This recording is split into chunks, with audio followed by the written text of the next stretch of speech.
The first of two executions this week took place today. Good evening to you and thank you for joining us. This is now the fourth execution to take place in Terre Haute. That's after more than a decade of no executions at all in the country. News 10's Sarah Lehman was our media witness for today's execution. In our top story tonight, she joins me now. She has more on the case and what she witnessed today. Andra, the fourth federal execution took place earlier today right here in Terre Haute. Lezmond Mitchell was the only Native American Indian on death row. Lezmond Mitchell has been on death row for more than a decade. He was found guilty in May of 2003 of numerous offenses, including first-degree murder, felony murder, and carjacking resulting in murder. A jury convicted Mitchell of killing 63-year-old Alice Slim and her 9-year-old granddaughter Tiffany.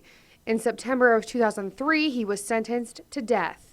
In August of 2020, Mitchell was put to death by lethal injection in the Terre Haute Federal Prison. I witnessed his execution along with 6 other journalists. Mitchell's execution was set for 6 p.m. Eastern Standard Time. Media witnesses were filed into the building just after 6. Blinds were drawn up, and in a green tiled room, strapped to a gurney with a blue sheet pulled up to his neck, laid Mitchell.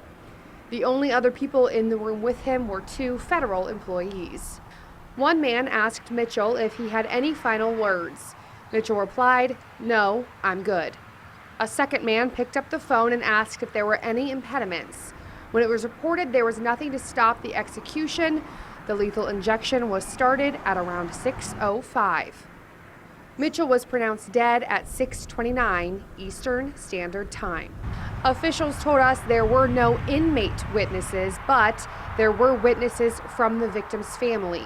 After the execution, Daniel Lee, the father of the 9-year-old who Mitchell killed, and his attorney gave a statement to the press. Lee's attorney read the statement as we could hear sniffles and see Lee wiping his eyes through the whole thing. Leading up to this moment, It said in part, "I have waited 19 years to get justice for my daughter Tiffany. I will never get Tiffany back, but I hope that this will bring some closure." He also thanked many groups and people who helped investigate his daughter's case. And you can find Lee's entire statement over on our website, WTHI-TV.com. And after the execution, we also received a statement from Mitchell's attorney.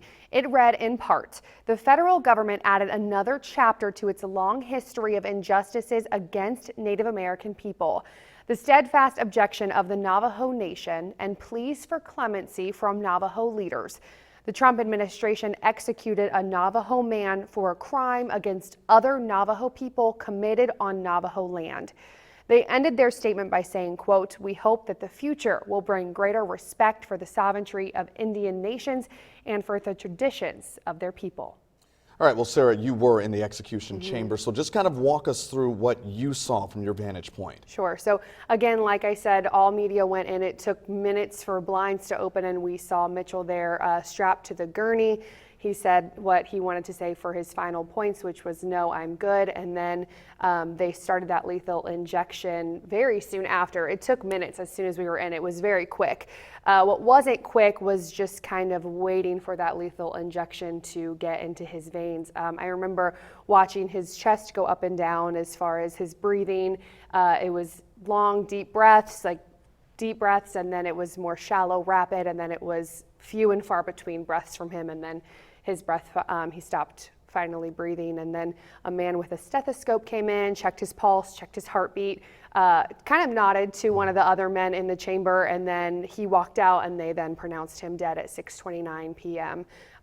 Right before we saw kind of Mitchell's fingers twitch, and then they turned blue, and that's kind of what we witnessed there. But it was very quiet in the entire place. Very somber event for sure. Yeah, very all somber. Right. Well, thank you very much, Sarah. Good reporting all day today. Thank you.